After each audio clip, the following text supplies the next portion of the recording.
Assalamualaikum warahmatullahi wabarakatuh. Alhamdulillahilladzi anzala al-furqana ala abdihi liyakuna lil alamin nadhira. Salatu wassalamu ala rasulihil karim habibina wa maulana Muhammadin arsalahu rahmatan lil alamin. Asyhadu an la ilaha illallah wahdahu la syarika lah wa asyhadu anna Muhammadan abduhu wa rasuluh la nabiyya wa la rasula ba'dah. Faqad qala ta'ala fi kitabihil karim wa huwa asdaqul qailin yarfa'illahu alladhina amanu minkum walladhina utul ilma darajat. Wa qala sallallahu alaihi wasallam man salaka tariqan yaltamisu fihi ilman sahalallahu lahu bihi tariqan ilal jannah. Ikhwatal iman hafizakumullah, jamaah kajian Masjid Al-Huda yang dimuliakan Allah Subhanahu wa taala. Mari tidak bosan kita bersyukur pada Allah. Banyak nikmat yang Allah curahkan kepada kita, menjadi satu keharusan dan juga keniscayaan bagi kita untuk senantiasa mengingat bahwa nikmat ini diberikan Allah Subhanahu wa taala karena Dia mencintai kita, menyayangi kita, sehingga apapun yang kita dapatkan, yang kita terima, mari kita syukuri dengan sebaik-baiknya, baik dengan lisan maupun dengan keyakinan dalam hati ataupun juga dengan amal perbuatan sehari-hari. Yang kedua, mari kita sanjungkan salawat dan salam kepada junjungan kita Nabi Agung Muhammad sallallahu alaihi wasallam, juga kepada keluarga beliau, para sahabat yang senantiasa mendampingi beliau, berjuang bersama beliau, para tabi'in, tabi'ut tabi'in, para ulama dan salafun as-salih, dan juga mudah-mudahan pada guru-guru kita semua dan kita semua yang hadir di majelis ini. Baik, kita sampai di ayat 21 surat Ali Imran. Silakan mushafnya dibuka.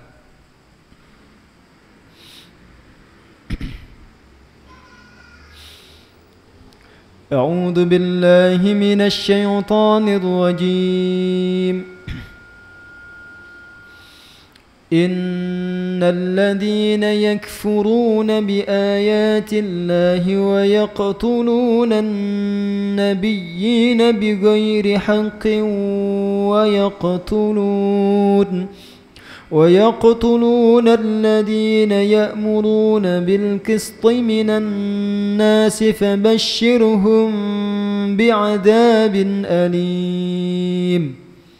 أولئك الذين حبطت أعمالهم في الدنيا والآخرة وما لهم من ناصرين. ألم تر إلى الذين أوتوا نصيبا من الكتاب يدعون إلى كتاب الله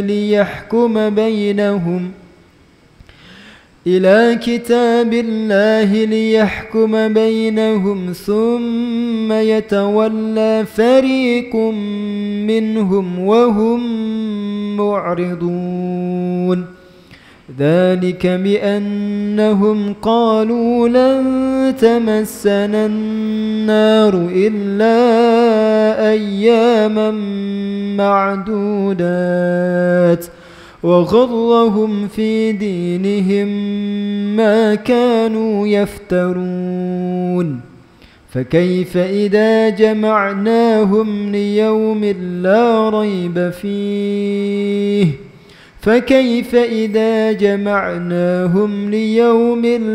ريب فيه ووفيت كل نفس ما كسبت وهم لا يظلمون. Innal ladzina yakfurun, sesungguhnya orang-orang yang senantiasa mengingkari bi ayatillahi, ayat-ayat Allah. Wa yaqtulun, dan tidak pernah berhenti membunuh an-nabiyyin, para nabi, bighairi haqqin, dengan tanpa alasan yang dibenarkan. Wa yaqtuluna, dan tidak pernah bosan pula membunuh alladzina ya'muruna bil qisti, orang-orang yang senantiasa menyuruh kepada keadilan, minan nasi, dari kalangan manusia. Fabashshirhum, maka berikan kabar gembira kepada mereka, bi'adzabin alim, dengan azab yang menyakitkan. Ulaika, mereka itulah, alladzina habitat, yang hancur lebur, a'maluhum, pahala amal mereka, fit dunya, di dunia, wal akhirati, dan juga di akhirat. Wa ma lahum, dan tidak sedikit pun mereka memiliki, min nasirin, penolong-penolong. Kita baca beberapa catatan tulisan Imam Ibnu Katsir. Apa komentar beliau mengawali kajian surat ini? Qala al-musannif rahimahullah wa nafa'ana bihi wa bi ulumi fid dharain. Hadza, ini kata beliau, dzammun minallah, adalah bentuk celaan dari Allah Ta'ala yang maha tinggi, li ahlil kitab, terhadap ahlil kitab. Ahlil kitab itu Yahudi dan Nasrani, sering saya sampaikan. Bima irtakabuhu, karena sebab perbuatan mereka, minal ma'athim, yang isi perbuatan mereka itu berupa dosa-dosa, wal maharim, dan hal-hal yang diharamkan, fi takdzibihim bi ayatillah, karena mereka senantiasa mendustakan ayat-ayat Allah, qadiman, baik pada zaman dahulu, wa haditsan, maupun zaman sekarang. Allati balaghathum iyyaha rusul, yang ayat-ayat itu telah disampaikan kepada mereka oleh para rasul. Istikbaran alaihim, karena adanya rasa kesombongan di atas mereka. Wa inadan lahum, dan juga pembangkangan yang mereka miliki, pembangkangan ya, yang mereka miliki. Wa ta'adzuman 'alal haqqi, dan upaya mereka untuk, kalau bahasa kita itu ya, menyombongkan diri itu ya, melawan kebenaran. Wastinkafan 'ala athba'ihi, wastinkafan 'ala tibaihi, dan keengganan mereka untuk mengikutinya. Wa ma'ahada, ditambah lagi ini, selain dosa yang ini tadi, menolak, mengingkari ayat-ayat Allah, sombong dan seterusnya, ditambah lagi qatalu man qatalu minal anbiya minan nabiyyin, mereka itu gemar membunuh para nabi. Hina balaghuhum anillahi syar'ahu, ketika para nabi itu menyampaikan syariat Allah kepada mereka, bi ghairi sababin, tanpa sebab, jadi dibunuhnya itu tanpa sebab. Wala jarimatin minhum, dan juga bukan karena dosa yang dilakukan para nabi itu terhadap mereka. Illa likaunihim da'auhum ilal haq, kecuali satu-satunya kesalahan para nabi itu, kesalahan dalam tanda kutip ya, adalah mereka mengajak kaumnya kepada kebenaran. Ini kalimat yang disampaikan Ibnu Katsir dalam awal kajian ayat ini. Coba kita perhatikan baik-baik ya. Kita ambil beberapa pelajaran dari pernyataan beliau ini. Silakan jenengan simak kalimat per kalimatnya. Kemarin saya sampaikan nanti kalau berangkat ngaji bawa mushaf minimal ya.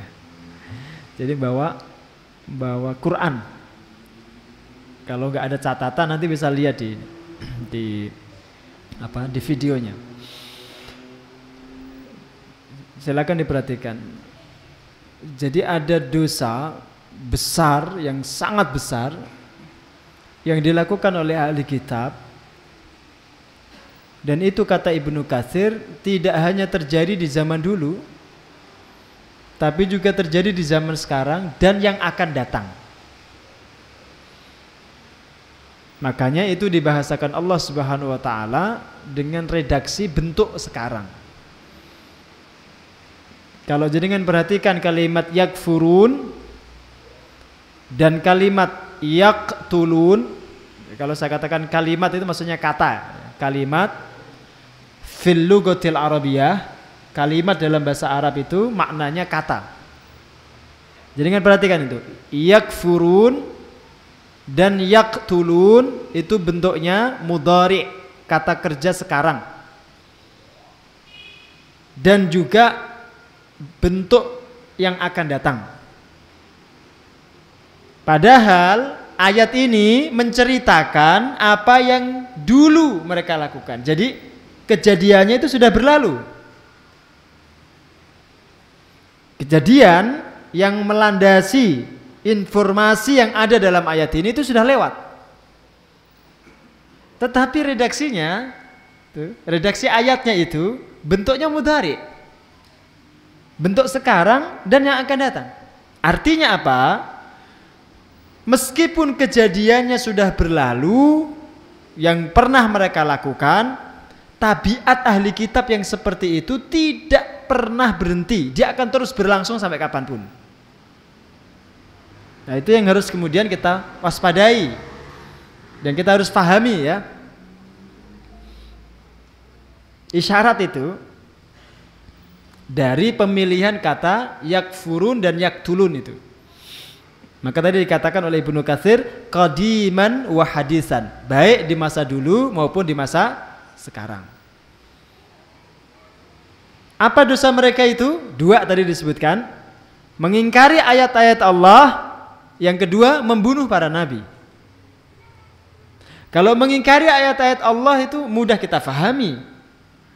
Mereka menolak kebenaran Al-Quran, mereka memalsukan kitab suci mereka, itu bentuk pengingkaran. Tapi membunuh para nabi, bagaimana kita memahaminya dalam konteks sekarang ini? Sekarang sudah gak ada nabi. Bagaimana memahaminya itu? Nah, yang dimaksud membunuh para nabi itu adalah mengangkangi ajaran nabi itu, membelakangi ajaran para nabi itu, menolak mentah-mentah ajaran para nabi, tidak mau mengikuti nabi. Yarfud ittiba' ar-rasul, mereka menolak mengikuti rasul. Itu bentuk daripada pembunuhan para nabi. Ini yang pertama kita perhatikan dari kalimat yang disampaikan oleh musannif ya, Ibnu Katsir tadi. Yang kedua, ibadallah, ini menyambung ayat yang sebelumnya.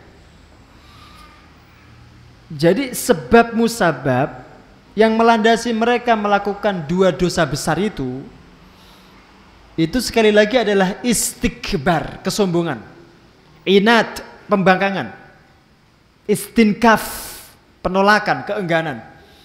Ini sifat-sifat ini itu bisa melekat pada siapa saja, bisa berlaku bagi siapa saja itu, tidak hanya orang Yahudi dan Nasrani.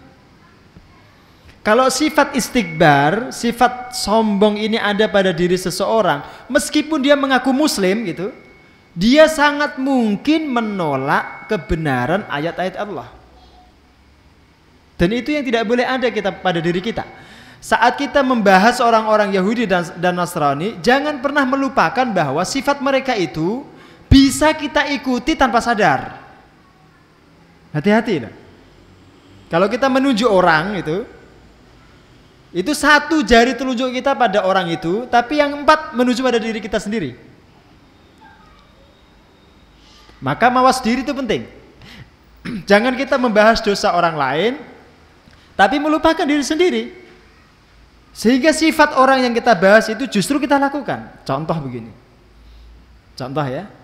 Ada sebagian umat Islam itu yang sombong. Mengaku muslim tapi sombong.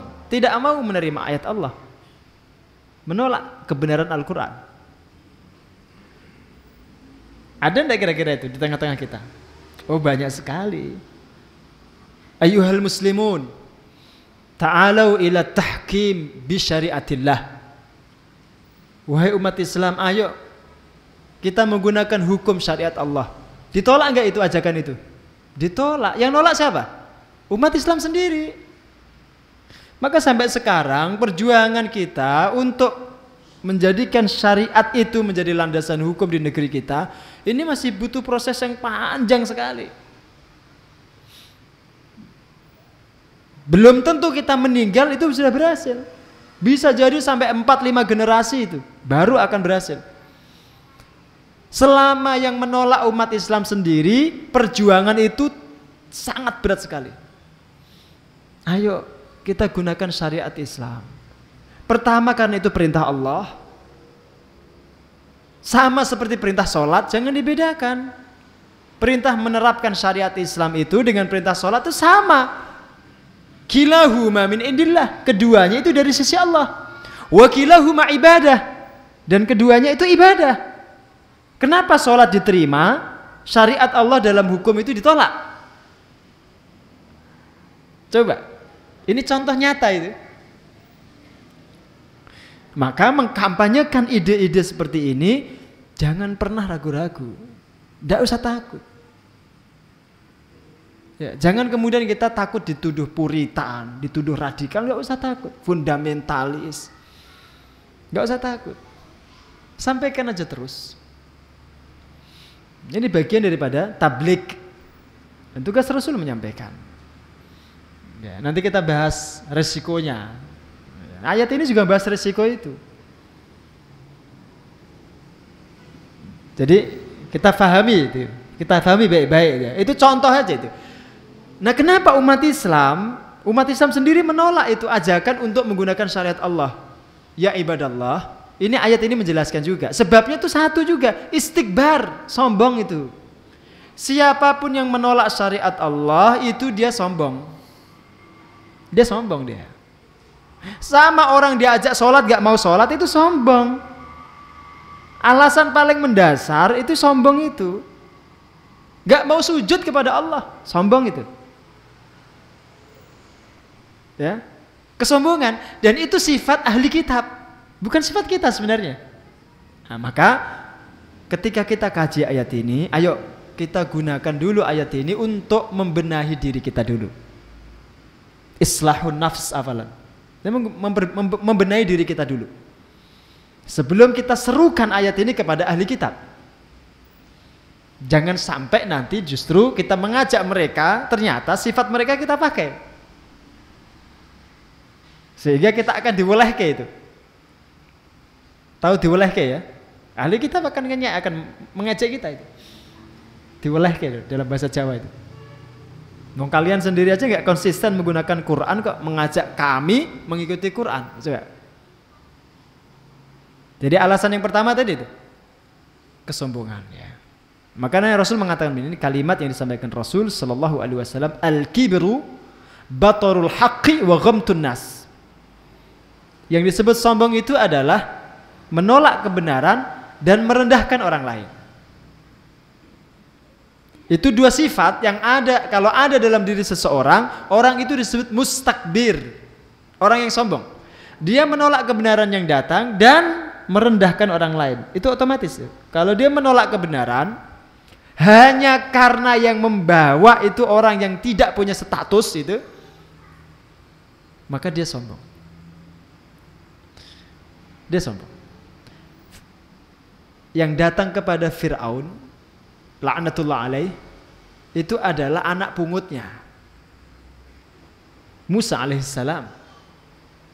Ini saya ambil contoh aja, zaman dulu ya. Bagaimana nanti sombongnya Fir'aun itu. Yang datang menyeru Fir'aun untuk masuk Islam, beriman kepada Allah itu Musa. Musa itu siapa? Anak pungutnya, anak asuh. Secara status bahkan di kalangan bangsawan Mesir, termasuk di lini terdekatnya Fir'aun, Musa itu nggak jelas nasabnya. Orang yang tidak diketahui dari mana asal muasalnya, karena hanyut di sungai. Itu sudah merendahkan kan? Ternyata yang kedua, mereka tahu Musa itu dari kalangan Bani Israel. Bani Israel itu siapa? Budak pada masa itu. Pendatang yang terlunta-lunta di Mesir sebagai budak. Tertindas. Mustad'afin. Coba. Jadi Musa itu orang yang dipandang rendah oleh Fir'aun. Maka ketika dia mengajak Fir'aun untuk menyembah Allah, sombong itu Fir'aun, tolak itu. Jadi ditolak ajakan Musa alaihissalam itu, ditolak. Ya. Penolakan kebenaran itu otomatis pasti mengajak kepada yang kedua, yaitu merendahkan yang membawa kebenaran itu otomatis. Maka kita belajar, kalau ada kebenaran itu yang datang dari siapapun, itu kita terima. Jangan lihat orangnya. Nah, dalam konteks itulah Sayyidina Ali pernah berkata, undur ma qal wala tandur man qal. Lihatlah isi ucapannya, jangan kamu lihat siapa yang mengucapkan. Nah, itu konteksnya di situ. Ya. Agar kita enggak sombong. Siapapun yang membawa kebenaran itu asal isinya benar, terima. Nah, dalam konteks itu pula lah Rasul mengatakan al-hikmatu dhalatul mu'min. Hikmah itu barang yang hilang dari orang yang beriman. Anna wajadaha fahuwa ahaqqu biha. Dimanapun dia dapatkan hikmah itu, dia yang paling berhak mengambilnya. Maka kita ambil kebaikan, kemaslahatan, nilai-nilai positif, meskipun itu datang dari orang kafir sekalipun. Ambil. Karena itu bagian daripada ajaran Islam.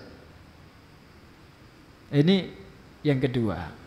Yang ketiga, kita perhatikan baik-baik kalimat ini ya. Tadi kita bicara tentang perilaku Bani Israel, ahli kitab, yang gemar menolak ayat-ayat Allah dan membunuh para nabi. Nah, sekarang kita bahas resiko yang diterima oleh para nabi dan pengikutnya itu. Jadi orang yang menyeru kepada Allah itu selalu dihadapkan pada resiko yang besar. Ahlu tauhid, para penyeru tauhid itu jalan hidupnya itu terjal. Jalan hidupnya tidak mudah. Bukan jalan yang dibentangkan di depannya karpet merah, ditaburi bunga, bukan. Kalau Anda memiliki persepsi bahwa as-siratal mustaqim, jalan yang lurus itu adalah jalan yang datar, yang di depannya dibentangkan karpet merah, ditaburi bunga, itu Anda salah persepsi. Jalan yang lurus yang dikatakan Allah siratal mustaqim itu justru jalan yang dikatakan Allah dalam surat Al-Balaq, falaqtahamal aqabah, itu jalan mendaki yang terjal.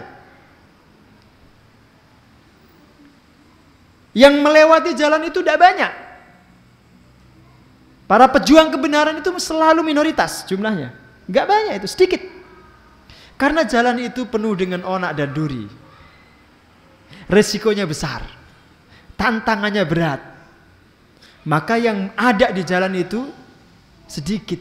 Jalan itu sepi. Gak banyak yang melalui jalan itu. Itulah jalan para nabi. Jalan para duat. Para pejuang Islam. Para kader dakwah. Itu jalan mereka. Salah satu resikonya ini. Para nabi di kalangan Bani Israel itu bahkan menanggung resiko dibunuh oleh kaumnya. Coba kita baca hadisnya.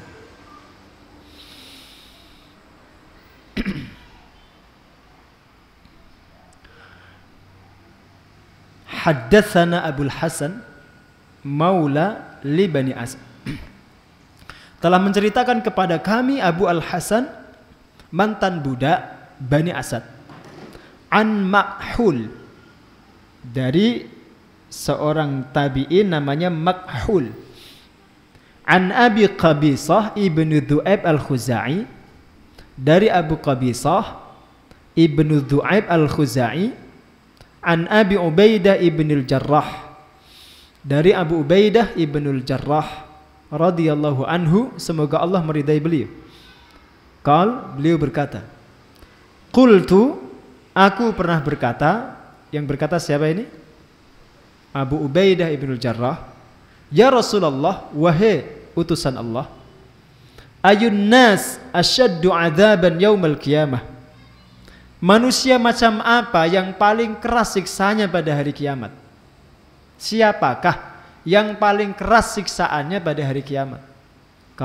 Beliau berkata, rajulun qatala nabiyyan, orang yang paling keras siksanya itu adalah seseorang yang membunuh nabi. Au man amara bil ma'ruf, atau membunuh orang yang mengajak kepada yang ma'ruf, wa naha 'anil munkar, dan yang mencegah dari kemungkaran.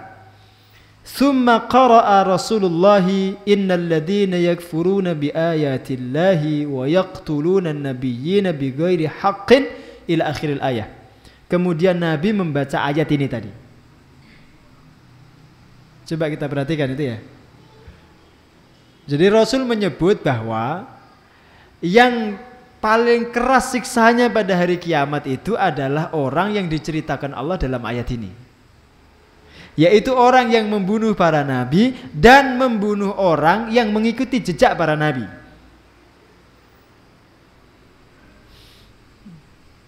Kalau jenengan lihatlah bagaimana nasib para pejuang dakwah itu. Coba lihat dalam sejarah. Saya punya buku setebal segini, itu kumpulan biografi tokoh-tokoh dakwah, pejuang-pejuang dakwah. Rata-rata tokoh itu yang saya baca dalam buku itu, meninggalnya itu dibunuh oleh penguasa. Judul bukunya dalam terjemah, mereka yang telah pergi. Kalau tidak dibunuh maka mereka sangat dekat dengan jeruji besi, selalu di penjara. Salah satu yang diceritakan di dalam buku itu adalah tokoh Indonesia, Dr. Muhammad Nasir. Ada dalam buku itu. Itu buku itu asli dalam cetakan bahasa Arab, cuma kemudian diterjemahkan. Ketika saya baca itu, hampir semua jalan hidup mereka itu jalan yang berat. Minimal pernah di penjara, tanpa sebab dan kesalahan. Sebagian besarnya dihukum mati. Termasuk yang diceritakan di situ adalah Sayyid Qutb. Kalau jenengan kaji komentar-komentar orang sekarang tentang Sayyid Qutb itu dituduh sebagai penggagas ISIS. Coba aja deh. Jadi beliau sudah meninggal, itu pun masih dihujat, dipersalahkan, dijelek-jelekan namanya. Itu risiko seorang pejuang dakwah. Sampai hari ini. Kalau kita bicara tentang Sayyid Qutb, maka akan ada orang yang menstempel kita, ini pengikutnya Sayyid Qutb. Sampai hari ini tuh. Itu resiko. Ya. Jangan baca, nanti ya kalau ada yang mau ke rumah silahkan nanti. Saya punya bukunya. Ada sekitar 700-an halaman lah. Nanti silahkan dibaca aja. Agar kita itu kemudian belajar tentang begini. Ya ibadallah, yang kita temukan dalam kehidupan kita ini dalam rangka menyeru kepada Allah, ya, mendakwahkan Islam, itu sebenarnya belum seberapa. Karena beban yang kita tanggung itu seberat resiko yang kita dapat. Jadi kalau kita menyerukan Islam, mengajak kepada Allah, kemudian kita mendapatkan resiko yang ringan, itu beban yang kita ambil sebenarnya ringan. Belum banyak sebenarnya, belum berat. Maka kita motivasi, majelis kita ini mari kita ramaikan. Jadi setiap orang punya tekad ngajak minimal satu orang. Itu bagian daripada tugas dakwah kita. Kalau pengajian itu semarak, masjid-masjid itu ramai, studi-studi Islam itu digemari oleh masyarakat, itu dengan sendirinya akan menjawab tuntas problematika yang timbul selama ini. Itu dengan sendiri. Itu solusi yang menurut saya paling mudah sih itu. Kalau kita ingin membenahi masyarakat kita ini, maka itu salah satu jalannya. Maka kita konsisten. Ya, ini pelajaran yang ketiga. Yang keempat, berapa jumlah para nabi yang dibunuh oleh kalangan Bani Israel itu? Jadi kan kalau baca hadis ini nanti akan tercengang itu. Dan di waktu yang sama jenengan juga akan belajar ternyata nabi yang diutus Allah dalam satu kurun, dalam satu masa itu jumlahnya banyak. Ya, jumlahnya banyak. Pada masa itu jumlahnya banyak. Tapi kesekian para nabi itu dibunuh. Kita baca riwayatnya. Summa qala Rasulullah, ini lanjutan hadis tadi.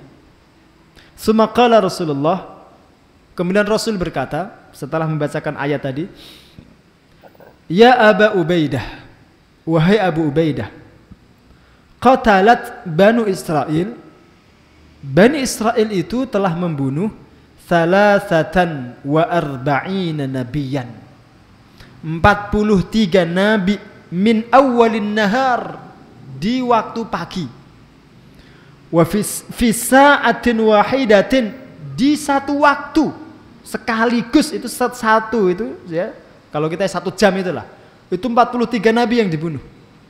Faqama 170 rajulan min Bani Israel fa'amaru man qatalahum bil ma'rufi wa nahau 'anil munkari faqatalahum jami'an. Kemudian ada 170 orang dari kalangan Bani Israel, pengikut para nabi itu, mengajak kepada yang ma'ruf dan mencegah dari yang mungkar. Lalu mereka pun dibunuh semua. Min akhirin nahar, di waktu sorenya. Min dhalikal yaum, pada hari yang sama. Fahum alladzina dzakarahumullahu azza wa jalla. Kisah mereka itulah yang diceritakan Allah dalam ayat tadi. Wa hakadha rawahu Ibnu Jarir. Demikianlah hadis ini juga diriwayatkan oleh Ibnu Jarir.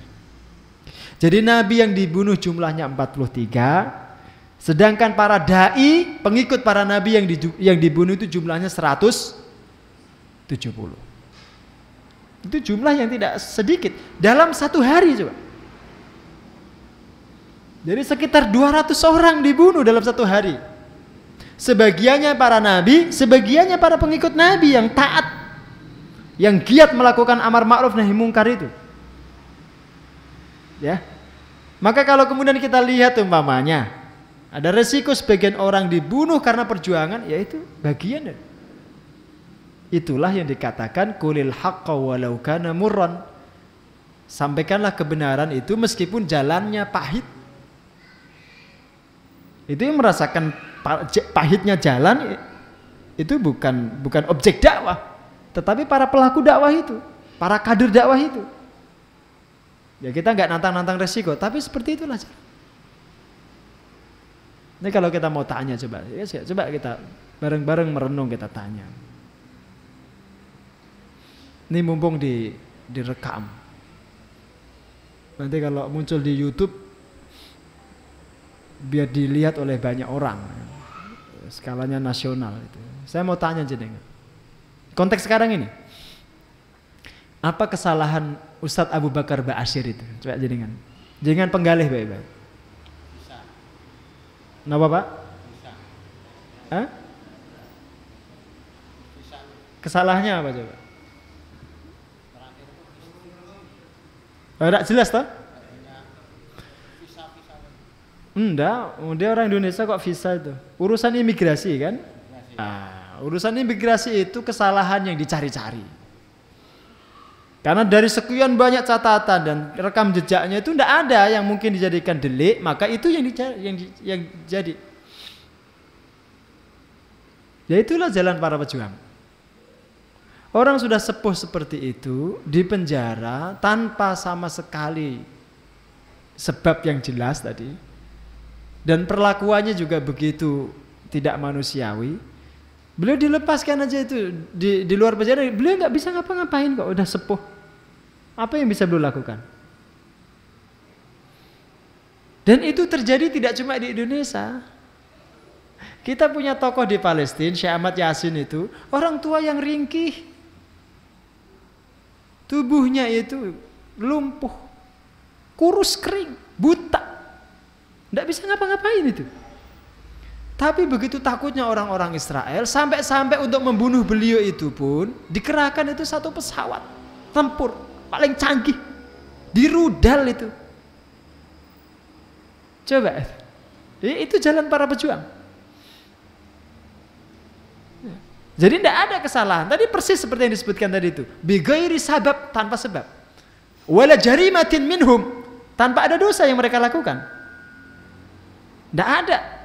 Ya kesalahannya cuma satu tadi kata. Karena mereka mengajak kepada kebenaran. Ya itu saja kesalahan. Wa ma naqamu minhum illa ayyuminu billahil azizil hamid.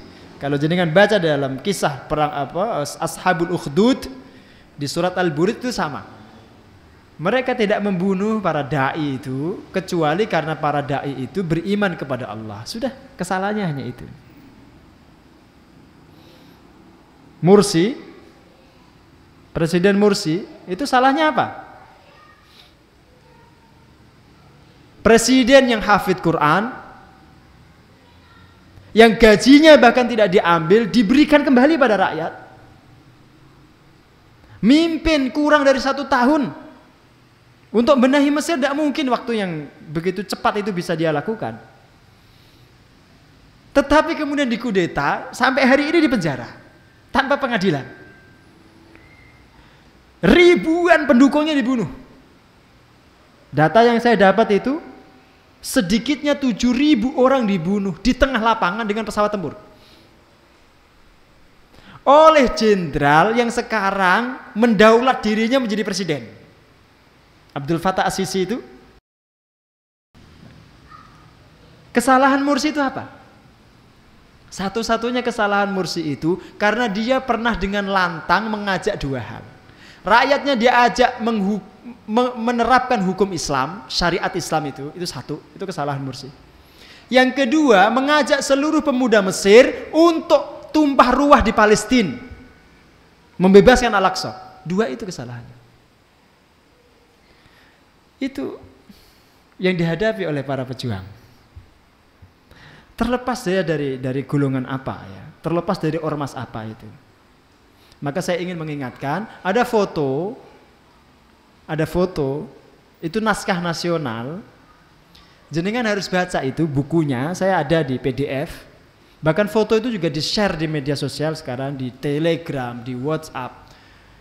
Fotonya orang yang sekarang ini dituduh ormas yang dianggap radikal ya. Ada fotonya Hasan Al-Banna itu sedang menerima tamu-tamu kenegaraan dari Indonesia. Haji Agus Salim dan seterusnya itu.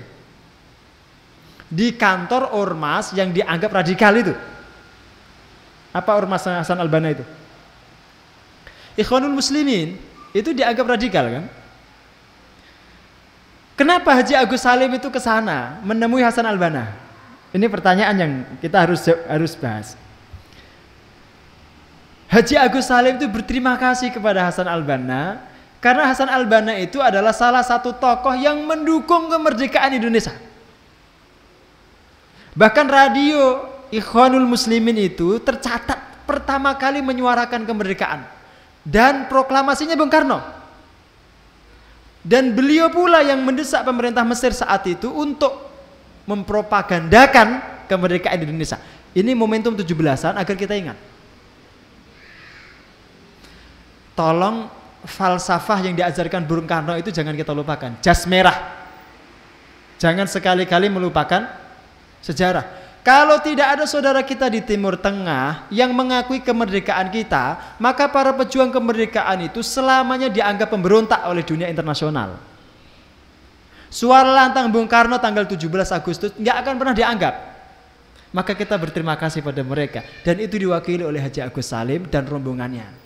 Nanti juga ke Palestina menemui Imam Khatib Amin, tokoh Palestina, muftinya Palestina saat itu, menyampaikan terima kasih juga pada beliau. Ada fotonya di depan Masjidil Aqsa itu. Agar kita tahu, ormas yang dituduh radikal, Ikhwanul Muslimin itu punya andil dalam kemerdekaan kita. Ya. Dan Mursi itu kenapa tidak didukung oleh orang-orang Indonesia, oleh pemerintah Indonesia ini ketika dikudeta, itu hanya karena dia dari Ikhwanul Muslimin yang dianggap radikal. Sekarang jenengan lihat buktinya. Ikhwanul Muslimin yang dikudeta itu membalas gak ini para jenderal yang mengkudeta itu? Membalas gak? Tidak sama sekali. Bahkan para pemimpinnya mengatakan jangan dilawan dengan senjata. Sudah, kita bersabar. Karena kalau dilawan dengan senjata kondisinya akan seperti di daerah yang lain, di Suriah, di Yaman. Nanti perang saudara itu. Mesir sampai sekarang tidak ada. Meskipun pengikutnya dibunuh semua. Nah ini 17-an agar kita ingat itu, tokoh-tokoh itu ya. Jangan dilupakan. Jadi yang peduli dengan kemerdekaan kita itu bukan Cina, bukan Amerika, bukan Jepang, bukan Korea, bukan Eropa, tapi Timur Tengah. Itu saudara kita yang sejati yaitu orang-orang Timur Tengah itu. Nah sekarang ini apa aja yang datang dari Timur Tengah dianggap transnasional, dianggap bibit terorisme. Rumit kan sekarang itu.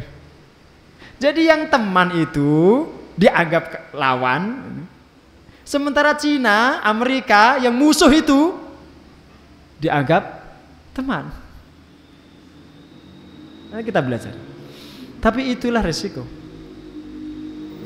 43 nabi dibunuh, 170 orang dai dibunuh. Nah ini resiko, ini pelajaran keempat. Kemudian yang kelima, terakhir, ini 2 ayat saja. Terakhir. Orang yang berbuat jahat itu bukan tanpa balasan. Itu kita harus pahami betul. Siapapun yang berbuat jahat itu bukan tanpa pengadilan. Semua perbuatan jahat itu akan dibalasi oleh Allah. Dan itu dibahasakan Allah Subhanahu wa taala, ulaikal ladzina habitat a'maluhum fid dunya. Mereka itulah orang-orang yang amalnya itu hancur lebur di dunia. Maksudnya apa? Tidak sama sekali membekas di dunia ini. Tidak ada peninggalan sejarah mereka itu. Tidak punya kontribusi bagi peradaban manusia di dunia ini. Sama sekali nggak punya. Karena begitu tabiat dunia ini. Dunia ini tidak pernah rela ya diinjak orang-orang jahat sehingga kejahatan mereka itu sirna nggak berbekas. Itu mana habitat a'maluhum fid dunya. Wa fil akhirah, di dalam akhirat itu mereka tidak dapat pahala sama sekali. Nggak ada balasannya. Plus menunggu mereka itu adzabun muhin, azab yang pedih. Ditunggu azab yang pedih bagi mereka itu. Nah ini balasan. Agar siapapun yang berbuat jahat itu kemudian hati-hati. Anda tidak dibalas di dunia itu bukan berarti Allah buta. Bukan berarti Allah lupa. Bukan berarti Allah tidur. Tidak. Justru ketika Anda tidak dibalasi di dunia, di akhirat itu menunggu Anda azab yang pedih. Maka kita juga hati-hati. Di antara sekian orang yang baik itu adalah kalau amal buruknya dibalas Allah di dunia. Kalau kita pernah berbuat salah kepada seseorang, seketika langsung dibalas oleh Allah, itu tanda kita, insya Allah kita itu orang baik. Asal kita segera insaf. Tapi kalau kita pernah berbuat jahat, pernah berbuat dolim, sampai meninggal kok nggak dibalas, gitu ya, kita takut jangan-jangan balasannya nanti di akhirat. Jangan-jangan balasannya itu di akhirat. Maka dulu para sahabat itu punya tradisi kalau mereka berbuat dosa minta dibalas di dunia. Saya sering ceritakan itu wanita Ghamidiyah yang berzina itu minta dirajam oleh Rasul. Berkali-kali ditolak Rasul tapi tetap dia kekeh minta dirajam. Karena dia tahu balasan di dunia itu lebih ringan daripada di akhirat. Kalau sudah dirajam di dunia maka suci dia sudah. Di akhirat tinggal masuk surga itu. Maka kita hati-hati. Ya. Jadi kalau ada perbuatan dolim kita yang belum dibalas oleh Allah di dunia ini, banyak-banyak istighfar. Dan segera minta maaf kepada orang yang kita pernah dolimi. Itu agar tidak menunggu di akhirat azab yang pedih. Masih ada satu riwayat, nanti silahkan dibaca sendiri ya. Kalau disebutkan di dalam riwayat ini, riwayat Abdullah bin Mas'ud, itu versinya tidak cuma 43 nabi. Yang dibunuh oleh Bani Israel itu jumlahnya 300 nabi dalam satu hari. Ini versi riwayat Abdullah bin Mas'ud. Sehari itu 300 nabi. Dan itu tadi menunjukkan sekaligus di waktu yang sama itu ada sekian nabi yang diutus oleh Allah. Jadi tidak cuma satu nabi. Dan ini juga menjadi satu kajian, sering saya sampaikan, itulah bedanya nabi dengan rasul. Kalau rasul itu tidak mungkin dibunuh oleh kaumnya. Tapi kalau nabi itu tidak sedikit yang dibunuh. Maka kalimat yang ada dalam Al-Quran itu tidak pernah kita temukan wa yaqtulunal mursalin wa yaqtulunar rusul. Tidak pernah. Mereka membunuh para rasul. Itu tidak pernah.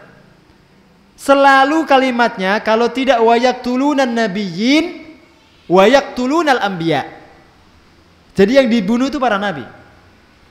Maka kalau ada adik-adik kita yang tanya bedanya nabi dengan rasul itu apa? Salah satunya itu. Jadi kalau rasul tidak mungkin dibunuh kaumnya, dia dijaga oleh Allah. Tapi kalau nabi, dia mungkin dibunuh oleh kaumnya. Itu salah satu perbedaan. Ya. Agar menjadi pelajaran, jangankan kita, nabi aja dibunuh. Ya. Jangankan kita, itu nabi aja dibunuh. Wallahu a'lam bishawab. Kalau ada pertanyaan dipersilakan.